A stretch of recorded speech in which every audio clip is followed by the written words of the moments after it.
llegado a la parte central del orden del culto y oponiendo quietud y reverencia vamos a escuchar el mensaje de la palabra titulado ¿Qué nos enseña el primer viaje misionero de Pablo? A cargo de la hermana Ana Ruth Alejo Bautista.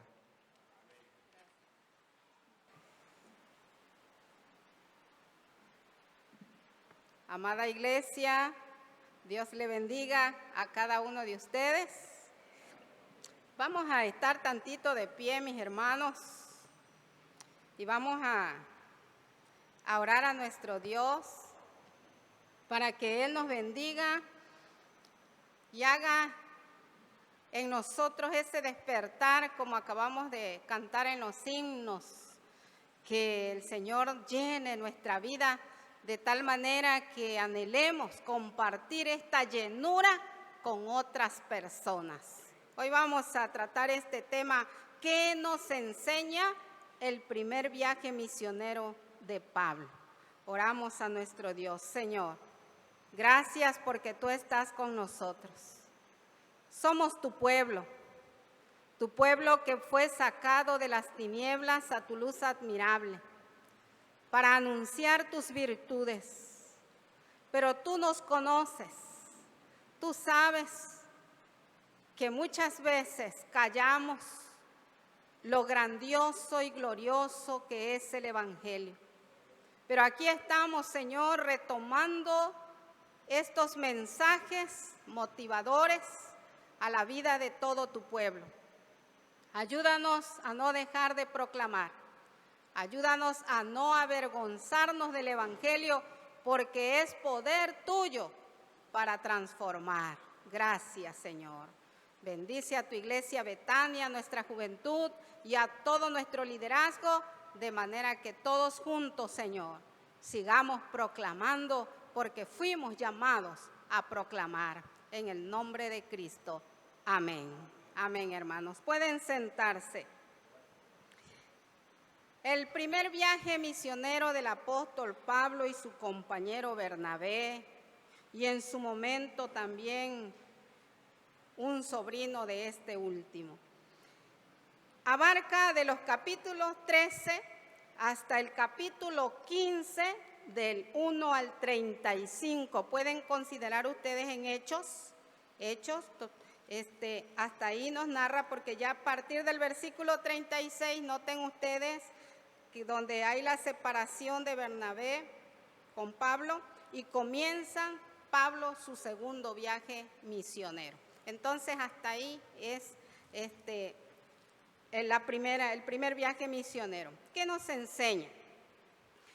Bueno, vamos a considerar el versículo 1 y 2 del capítulo 13, la primera enseñanza, hermanos, que nos trae la palabra dice, había entonces en la iglesia que estaba en Antioquía profetas y maestros, Bernabé, Simón, el que se llamaba Níger, Lucio de Cirene, Manaén, el que se había criado junto con Herodes el tetrarca, y Saulo. Y ministrando estos al Señor y ayunando, dijo el Espíritu Santo, apartadme a Bernabé y a Saulo para la obra a que los he llamado. Apártenmelos para la obra que los he llamado. Aquí está la primera enseñanza. Es que Dios es el que toma. Dios elige. Él da los dones. Muchas veces nosotros nos podemos preguntar por qué no sabemos ejecutar, o por qué no sabemos predicar, por qué no sabemos cantar, o por qué no sabemos tal ministerio. Es porque Dios ha repartido a cada uno, como ya lo hemos visto en otros temas, ha repartido a cada uno según su gracia, según su benevolencia. Ser misionero no es de todos, es a quien Dios le quiere dar ese hermoso lugar. Un privilegio maravilloso. Dios es el que nos llama. A lo largo de tu vida, tal vez tú has encontrado personas que que hasta se fueron a estudiar a algún lugar, a algún seminario, o llegaban a los estudios que se daban para superarse porque querían predicar o querían ser misioneros, pero no lograron llegar a la meta. ¿Por qué será? Porque tal vez ellos quisieron hacerlo, pero Dios no los había puesto. Y cuando Dios no nos toma, cualquier otra cosa va a tomar el lugar, algo nos va a quitar del camino y no vamos a cumplir esa parte porque Dios no nos escogió para ese ministerio. Por eso nosotros, al menos recuerdo cuando nos fuimos a estudiar al seminario, éramos bastante. Y de ese número grande que había, observando la fotografía de graduación, solamente fuimos 4 personas que graduamos en teología y los demás eran de música. ¿Dónde estaban los 33? Porque éramos 33 en aquella época. Así que, mis amados, podemos entender, y aún de esos que graduamos, a lo mejor alguien no trabajó, alguien por alguna razón, por enfermedad o por alguna situación se apartó y ya no siguió porque perdimos contacto con nuestros demás compañeros. Así es Dios. Dios es el que pone. Y nosotros tenemos una misionera en África. Y no fue la hermana que dijo yo. Ella tuvo sus luchas antes del llamado. Porque pues uno no sabe qué es lo que Dios quiere para ti hasta que Él te va poniendo, Él te va dando argumentos y te va abriendo tu mente y te va inspirando y te va poniendo en tu corazón el alto deseo de cumplir aquello para lo que Dios te está llamando. Y fue más fuerte, porque Jeremías así nos enseña que Dios es más fuerte que nosotros. Aunque nosotros nos resistamos, Dios cumplirá su plan en nosotros. Eso es lo que nos enseña el viaje de Pablo. Él no dijo, yo quiero ir, como en el caso del profeta Isaías. ¿Se acuerdan ustedes en la profecía? Cuando él tuvo la visión, cuando Dios le presenta el proyecto que tenía, Isaías ahí sí dijo, Señor, heme aquí, envíame a mí, ¿verdad? Que así lo dijo el profeta. Pero aquí en este caso, como estamos analizando el viaje de Pablo, en esta enseñanza encontramos que Dios es quien llama. Es el Espíritu Santo quien dota de capacidades, que da los medios, que da el anhelo ferviente, que te convoca de tal manera que no puedes decirle al Señor, no puedo. Vamos a leer también el versículo 47 de ese mismo capítulo. Porque así nos ha mandado el Señor diciendo, te he puesto para luz de los gentiles, a fin de que seas para salvación hasta lo último de la tierra. Noten ustedes que dice el Señor, te he puesto. Es Dios. Es Dios quien te da ese cargo. Es Dios quien te da el ministerio. Es Dios quien nos está imponiendo que proclamemos. Estamos aquí, mis hermanos. Y puede que algunos de nosotros estemos bien capacitados en letra, en métodos evangelísticos, pero esos métodos evangelísticos ahí los tenemos en carpetas. Y es más, puede que lo tengamos en las Biblias acomodaditos como el que tenemos aquí, ¿verdad? Pero nunca compartimos el plan de salvación con nadie. Y es admirable poder ver que cuando Dios tiene un plan misionero con alguien y es en el tiempo de Dios, hay hermanos que se van con todo y familia. Ya escucharon ustedes, ¿verdad? Cuando tuvimos el seminario aquí, que vinieron los hermanitos a darnos unas ponencias maravillosas de todo lo que es, el resumen que nos dieron en 3 días de lo que es la misionología. Y entonces la palabra de Dios nos enseña que es Dios quien nos llama a la obra misionera. En el tiempo de Él, cuando Él quiera, aquí vemos muchachos todavía que a lo mejor se están preparando en alguna, ellos tienen la idea en alguna profesión distinta a lo que Dios quiere para ellos, pero tú estás estudiando. Nuestra hermana Lesbia estudió psicología y ella ni por la mente le pasaba que Dios la tenía escogida para ser una misionera, ¿no? Puso su estancia. Nosotros conocemos su historia de esta sierva. Ella pensaba que iba a trabajar con niños y iba a tener retribuciones humanas, económicas, aquí terrenales. No, Dios la estaba preparando porque Él quería que ministrara en un lugar donde el evangelio es casi escaso. No hay evangelio. Y entonces allá está esta amada sierva del Señor. Es Dios quien toma, es Dios quien la llamó. Vamos a la segunda enseñanza. Versículo 4, regresamos al inicio. Ahora leemos el versículo 4. Ellos entonces, enviados por el Espíritu Santo, descendieron a Seleucia y de allí navegaron a Chipre. ¿Saben qué aprendemos? Que la obra no la vamos a hacer nosotros solitos. Vamos a leer también el versículo 2 otra vez, pero la última parte donde están los 2 puntos y seguido. En el 2, apartadme a Bernabé y a Saulo, porque aquí viene la enseñanza. ¿Cuál es la enseñanza?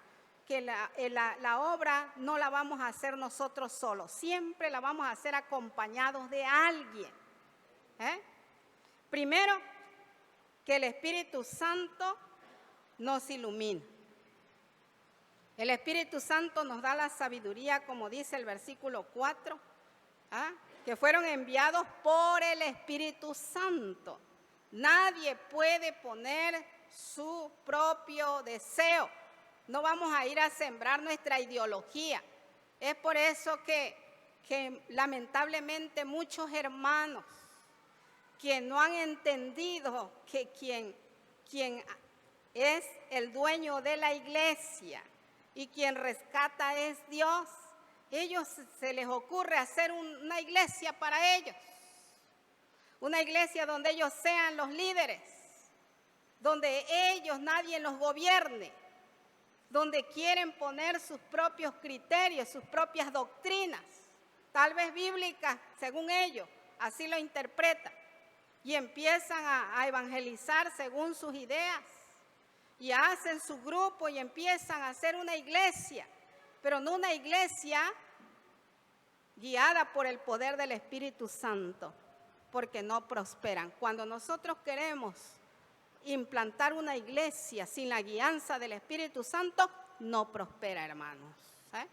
Nosotros hemos tenido la experiencia como iglesia que hemos intentado en varios lugares y han quedado los que han sido guiados por el Espíritu Santo.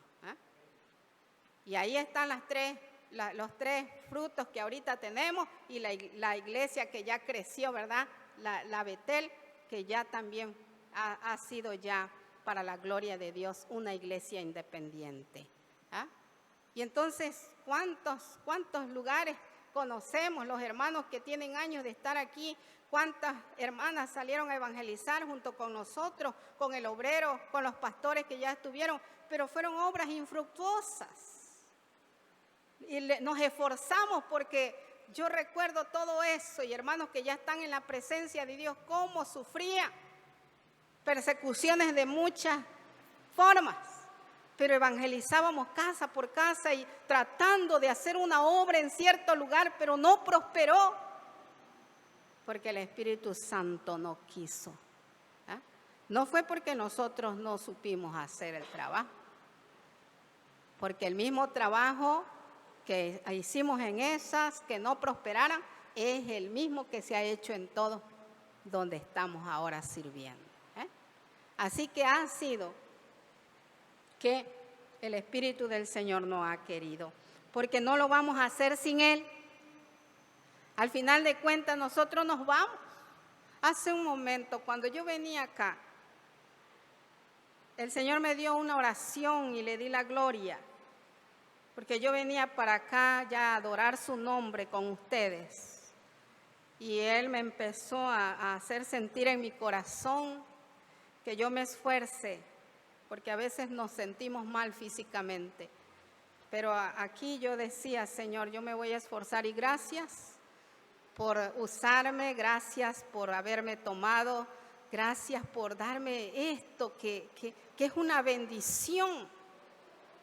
Me siento gozosa, aunque mi carne me duela, me siento gozosa porque tú eres maravilloso. Y cuando yo venía saliendo, me vuelve a dar el Señor la oración otra vez, ya afuera. Y me dice, como había preparado todo esto, me acordé que fueron hombres que ya dejaron un testimonio. Y hoy es mi tiempo de estar aquí presente, pero quedará este testimonio porque yo me iré. No es que me voy a cambiar a otra iglesia, es que me voy a ir con el Señor. El día que el Señor me llame a su presencia, hoy estamos activos, hoy tenemos fuerzas, hoy tenemos capacidad de servir, pero un día se acabará esta fuerza y cuando yo no esté, el Señor tomará a alguien más porque la obra de Dios sigue.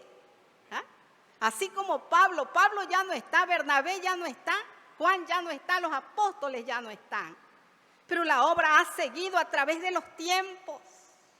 Y muchos han creído y muchos han fallecido y están en la presencia de Dios. Y nosotros, esta generación acabará y vendrá otra generación y pondrá Dios nuevos misioneros, nuevos predicadores, nuevos cantantes, nuevos ministros. Todo lo hará el Señor porque la obra de Dios sigue hasta su segunda venida. Y entonces, iglesia, ¿por qué hemos nosotros de desaprovechar este tiempo tan hermoso que estamos haciendo para que el evangelio crezca? Porque estas fuerzas se acabarán. Un día vamos a desear, cuando estemos en una cama, estemos en un hospital, vamos a desear ir a proclamar, pero ya no vamos a poder. Jóvenes, aprovechen esta fortaleza que tienen. Sean usados por Dios. Juntos, porque no podemos hacerlo solos. Pablo no lo pudo hacer solo, lo puso junto a alguien para poder ministrar. Así quiere Dios. La otra enseñanza que encontramos, mis amados, en la palabra de nuestro Dios, es el recorrido que hizo este siervo. Encuentro que dice la palabra que empezaron en Antioquía. Así dice el versículo 1, ¿verdad? Porque de ahí parten. En el versículo 4 dice a Seleucia, Chipre, Salamina, y así se van. Les leo el resumen que yo hice de todo el pasaje. Primero Antioquía, Seleucia y Chipre, Pafos, Perges de Panfilia, Antioquía de Pisidia, Iconio, Listra, Derbe, ciudades de Licaonia, y luego dice, hasta ahí llegaron. Ese fue su viaje. Pero después dice que regresaron por los mismos lugares.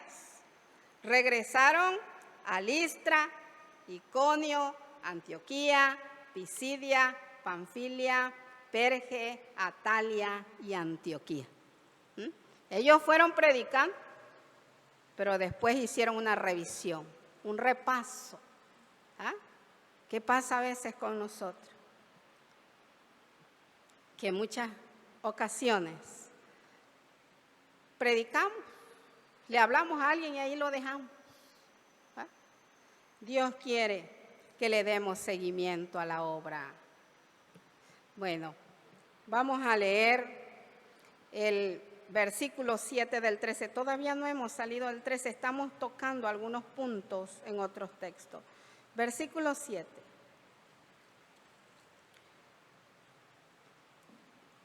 que estaba con el procónsul Sergio Paulo, varón prudente.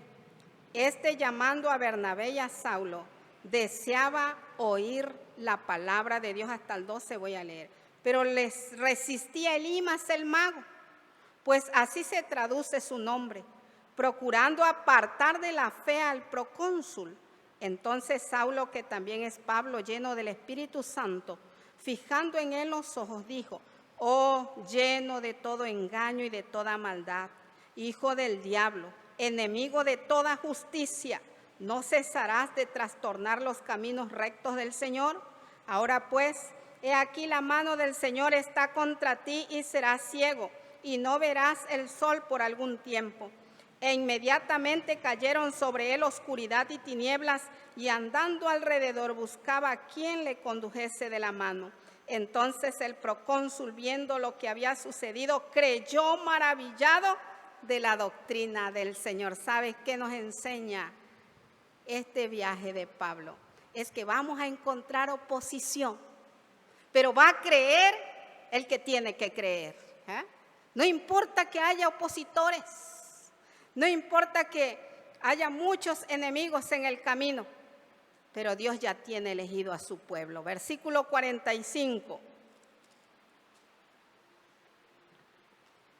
Pero viendo los judíos la muchedumbre, se llenaron de celos y rebatían lo que Pablo decía, contradiciendo y blasfemando. 48. Los gentiles, oyendo esto, se regocijaban y glorificaban la palabra del Señor, y creyeron todos los que estaban ordenados para vida eterna. ¿Escuchaste esto? Hay oposición, pero en medio de la oposición, ¿qué cosa hay?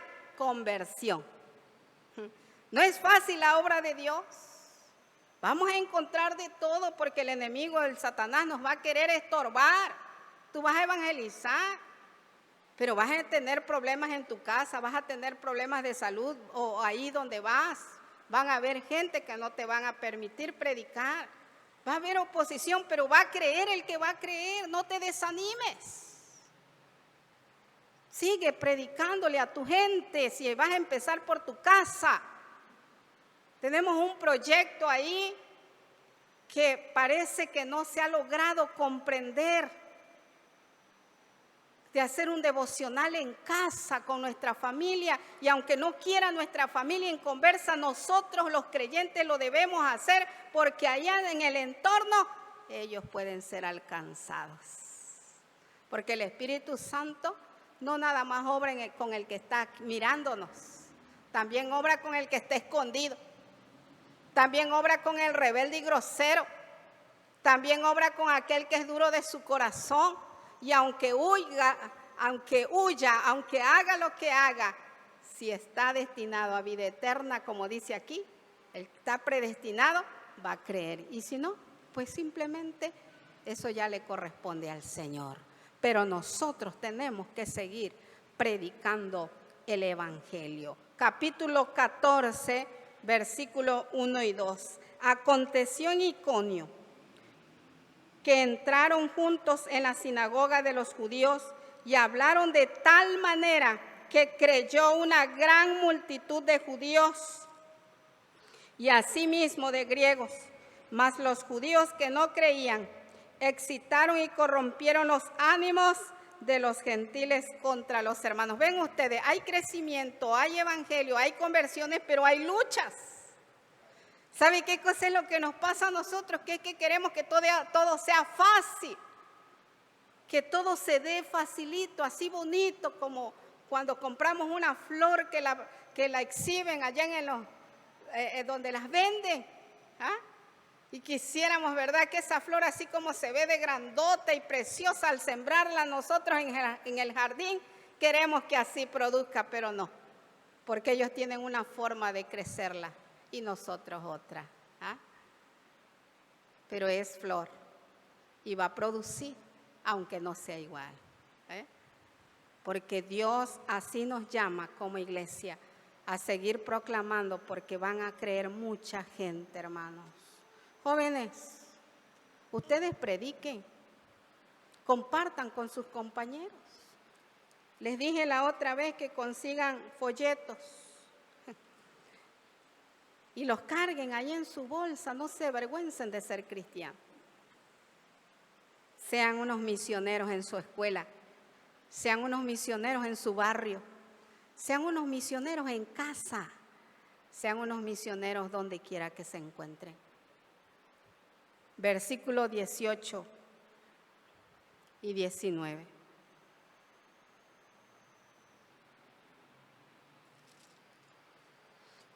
Diciendo estas cosas, difícilmente lograron impedir que la multitud les ofreciese sacrificio. Miren, también se encontraron esos corazones llenos de idolatría. Y por mucho que Pablo y Bernabé les insistían que no eran dioses, la gente les ofrecía sacrificio. Entonces vinieron unos judíos, 19, de Antioquía y de Iconio, que persuadieron a la multitud, y habiendo apedreado a Pablo, le arrastraron fuera de la ciudad pensando que estaba muerto. Miren, lo apedrearon casi hasta la muerte, porque no es fácil predicar, vas a encontrar oposición. Pero ¿será que Pablo se desanimó? ¿Bernabé se desanimaron porque encontraron todos estos problemas? No, hermanos, jamás. Capítulo 15, versículo 5. Pero algunos porque estamos viendo los problemas que encontraron, pero algunos de la secta de los fariseos que habían creído se levantaron diciendo: es necesario circuncidarlos y mandarles que guarden la ley de Moisés. 11. Antes creemos que por la gracia del Señor Jesús seremos salvos de igual modo que ellos. Versículo 24. Por cuanto hemos oído que algunos que han salido de nosotros, a los cuales no dimos orden, os han inquietado con palabras, perturbando vuestras almas, mandando circuncidaros y guardar la ley. Oposición doctrinal también encontraron. Y ya no fue allá afuera, ahora la oposición era dentro, en la iglesia, de los que se habían convertido también. Ellos querían que tal como se guardaba la ley de Moisés los judíos, así también los gentiles la guardaron. Esa fue otra lucha que el apóstol Pablo encontró en la misma iglesia, pero ellos siguieron proclamando. La tercera enseñanza entonces es que vamos a encontrar oposición, pero va a creer el que tiene que creer. La número 4, que aprovechemos el momento de la oportunidad para hablar. Regresamos al capítulo 13 porque es un juego esto, porque es enseñanza. Versículo 15 del 13. Y después de la lectura de la ley y de los profetas, los principales de la sinagoga mandaron a decirles: varones hermanos, si tenéis alguna palabra de exhortación para el pueblo, hablad. Y es ahí donde el apóstol Pablo aprovecha, y miren ustedes el discurso que les da. Ya todo eso, vamos a leer solo el versículo 36, para no leerlo todo. Hasta el 36 vamos. Porque a la verdad David, habiendo servido a su propia generación según la voluntad de Dios, durmió y fue reunido con sus padres y vio corrupción. Aquí está el testimonio, versículo 42. Vamos a ir cortando. Cuando salieron ellos de la sinagoga de los judíos, los gentiles les rogaron que al siguiente día de reposo les hablasen de estas cosas. Miren ustedes cómo Dios fue abriendo oportunidad. Les gustó la forma en que los apóstoles hablaron la palabra, y ahora quedan ellos dispuestos y ahora quieren que sigan. Pero cuando nosotros callamos por la pena por el mal testimonio, porque dejamos ir las oportunidades. ¿Cuándo vamos a alcanzar a la gente para Cristo? ¿Cuándo? No hacemos mucho, hermanos. Aprovecha cada momento, porque Pablo lo aprovechó. En el 14 podemos encontrar que ellos siguen usando las oportunidades. Dice que en el versículo 3 del 14, ellos vieron la oportunidad de la oposición de toda esa gente y dice, y se detuvieron allí mucho tiempo hablando con denuedo la palabra, aun cuando les impedían, como no querían que se movieran de ese lugar, entonces se quedaron y aprovecharon para seguir hablando más. O sea, cada circunstancia la usaron. No porque nadie quería, no porque se oponían los líderes. Ellos dijeron, ya no vamos a hablar porque nos van a correr. Y hay mucho más, mis amados. Aprovechar el momento. La número 5, porque son 7, hermanos. Son 7. Número 5, el versículo 22 del 14. Aquí es donde les digo que ya vienen de regreso. Confirmando los ánimos de los discípulos, exhortándoles a que permaneciesen en la fe y diciéndoles, es necesario que a través de muchas tribulaciones entremos en el reino de Dios. ¿Qué nos enseña el primer viaje misionero de Pablo? Que debemos de dar seguimiento a la obra. No lo des, sigue ahí. Sigue predicándoles, sigue obsequiándoles folletos, sigue los invitando a los cultos, sigue les llevando el tema, sigue compartiendo la palabra. Aunque te digan 1000 veces no, 1000 veces invítalos. Aunque te nieguen a ti que creen, el Señor puede estar obrando en esos corazones. Pablo dice que confirmó los ánimos de la iglesia y los exhortó a permanecer. En el versículo 23 dice que constituyó ancianos, puso líderes, porque ya cuando él vino de regreso, las iglesias estaban fortalecidas ya, y entonces vio que les hacía falta y nombra ancianos. Así dice, de cada iglesia, y habiendo orado con ayunos, los encomendaron al Señor en quien habían creído. Ya cuando ellos regresaron, ya habían ancianos. ¿Ven ustedes cuán importante es que prediquemos?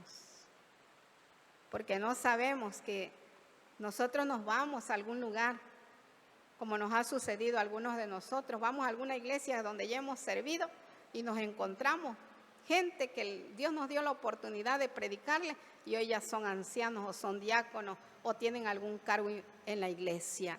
Y esto Pablo lo hizo, dar seguimiento a la obra de Dios. Número 6, capítulo 15, versículo 3. Lean conmigo juntos, hermanos. Y ellos pues, habiendo sido encaminados por la iglesia, pasaron por Fenicia y Samaria, contando la conversión de los gentiles y causaban gran gozo a todos los hermanos. ¿Qué nos enseña el apóstol Pablo? Dar testimonio del trabajo que hemos hecho. Ese testimonio maravilloso que produce alegría en el corazón de la iglesia, del pueblo. ¿Cuántos de ustedes han preguntado cómo va Filadelfia?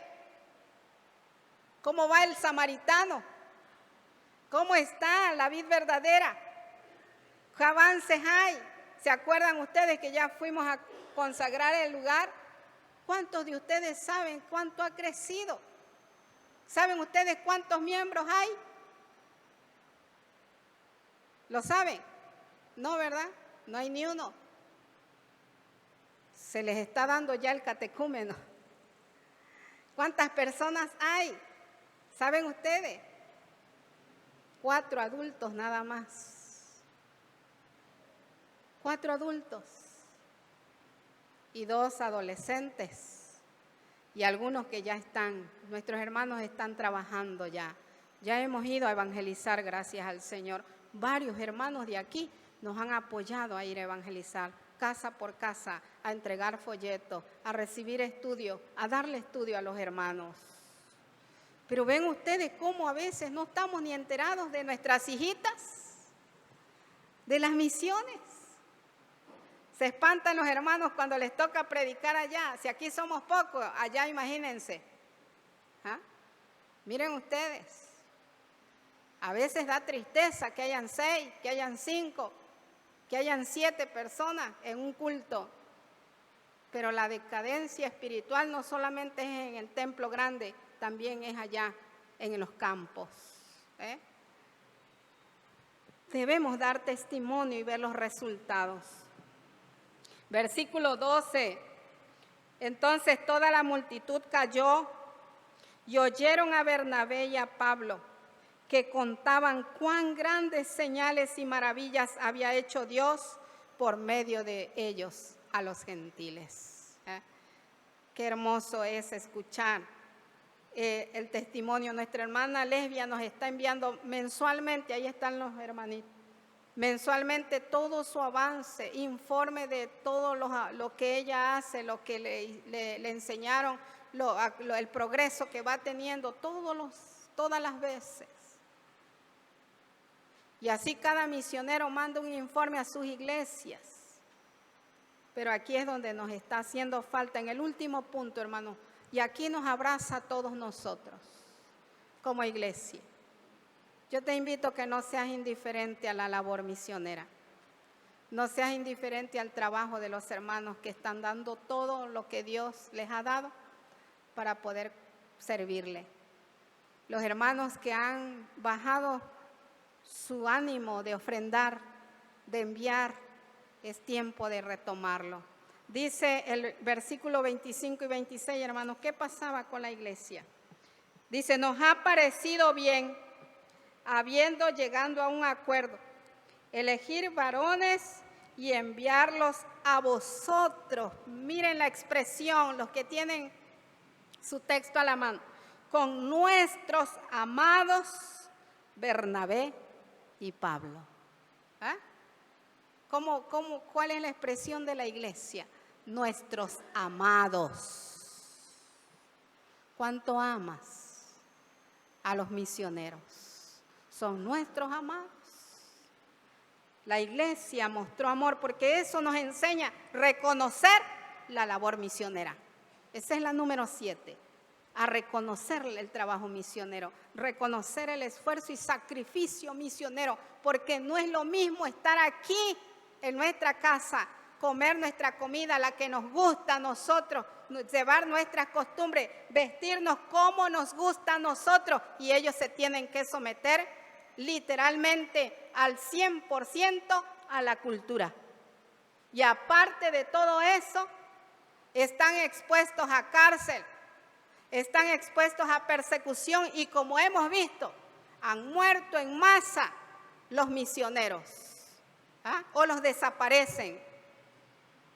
Nosotros como iglesia tenemos que reconocer la labor misionera y orar por nuestros misioneros en todo el mundo, porque hay muchos hermanos en todos los lugares repartidos. Nosotros seguimos aquí y tal vez moriremos aquí, pero nuestros hermanos solo Dios sabe dónde van a quedar. Si van a regresar a casa o el Señor los llamará a su presencia en el lugar donde está. Eso no lo sabemos. Iglesia, despierta en tu amor. Despierta en tu amor por los siervos de Dios. Dice el himno 604, te voy a leer una frase de su primera estrofa. Se titula Usa mi vida. Muchos que viven en tu derredor, tristes, hambrientos están. Tú, por tu vida, les puedes llevar gozo, luz y bendición.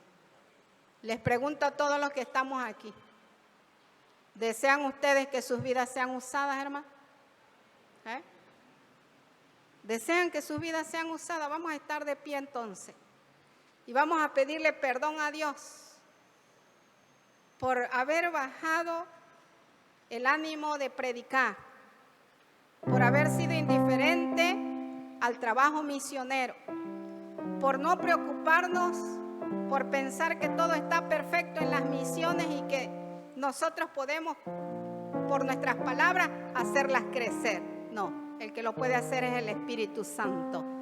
Oramos a Dios. Señor, en este momento nos presentamos delante de ti, tu iglesia Betania. Muchas gracias por todo aquello que mis hermanos han hecho en labor misionera. Pero tú sabes que a veces nos quedamos ahí solo con el primer paso y no le damos seguimiento, Señor. No nos damos cuenta que cuando nosotros continuamos en la obra trabajando, tu obra crece, nosotros crecemos. Bendice a mis hermanos, renuévalos en sus pensamientos. Y si hemos dejado de orar por nuestros misioneros, por nuestra hermanita Lesbia, Señor, tu sierva, si alguien ha dejado de orar, Dios mío, despierten en ellos ese deseo ferviente de seguir orando por ella, porque no ha sido fácil, Dios mío, quitar su cultura y trasladarse a una cultura totalmente distinta. Pero tú seas con ella como lo has sido siempre y con nosotros, para que nuestro amor la bendiga, para que los recursos que tú nos das, con eso mismo que tú nos bendices, podamos bendecirla a ella, Señor, y a todos tus siervos, y despierta en nuestra juventud ese deseo de ser misioneros. Y si de todos los que estamos aquí y todavía de los que van a creer, tú tienes un misionero, sea solo, sea con familia, oh Dios, te pedimos que tú sigas mostrándole a tu iglesia el poder de tu benevolencia y tu gran misericordia para con nosotros. En el nombre de Jesucristo, nuestro Redentor. Amén. Amén, hermanos. Dios les bendiga. Amén.